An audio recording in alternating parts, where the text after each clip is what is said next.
everyone, Morgan here. We're talking about Album of the Week for September 28th, 2020. Here it is, Days of Future Past by the Moody Blues.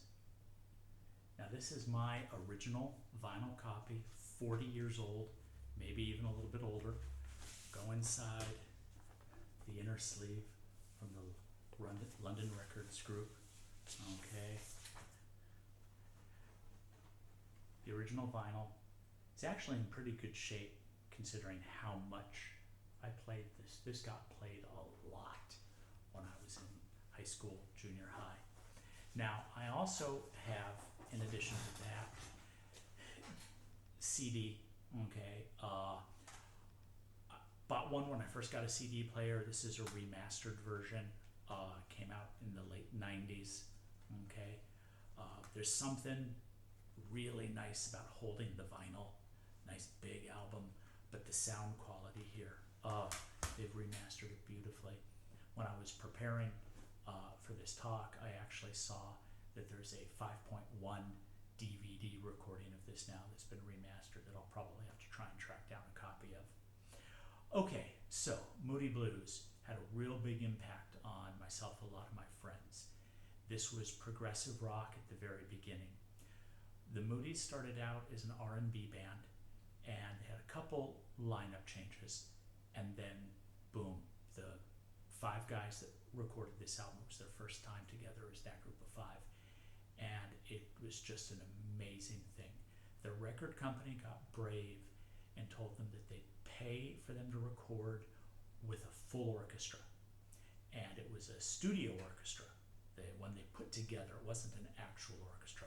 Gave it a fancy name, okay, called it the London Festival Orchestra, conducted by Peter Knight, but hired studio style musicians. They had worked up this music in advance. For their first two, almost three albums, they basically just went in and recorded their live show. And this was a trip through the day. Side one starts off with songs about dawn and the morning and goes up through lunchtime. Side two takes late afternoon all the way into the night. Side one's a very upbeat mixture of classical sounds because it was full orchestra and rock and roll. I mean, this was progressive rock really starting out. 1967 was when it came out. The big song for radio airplay was Nights in White Satin, although they had to trim it down because it's about an 8-minute song, and they brought it down to like a 4-minute radio edit. Eventually they started playing the long versions again. We've talked about that previously. Forever Afternoon Tuesday, great track, didn't get quite as much airplay. Everybody misnames it as Tuesday Afternoon. The official name is Forever Afternoon Tuesday. So in 67 it started to get airplay, but something really remarkable happened. It charted in 1972. It hung around really strong for those 5 years while they were releasing their first 7 albums. And they got much more progressive in the next two and much more oriented towards the concept album. And Sgt. Pepper, which we talked about, really, that was the concept album that created the whole genre. And then it hit its high point probably with Dark Side of the Moon by Pink Floyd or Thick as a Brick by Jethro Tull, which we'll talk about later on. So the Moodies played together really strongly all the way through the mid-70s. They took a little hiatus, came back. Their keyboard player decided he didn't want to tour anymore, so he left the band. They've had different replacement people in over the years. Those first 7 albums defined progressive rock. Take an idea, do a whole album about it. Last year, the one we talked about, To Our Children's Children, was all about the moon landing. So it's really worth taking a listen to, okay? And again, play the album straight through, okay? Start with side 1, go all the way through side 2, don't interrupt it, listen to everything together, okay? That's the best way to go through this type of music. I have always had a copy of this on my iPod or in my case of cassettes all through college.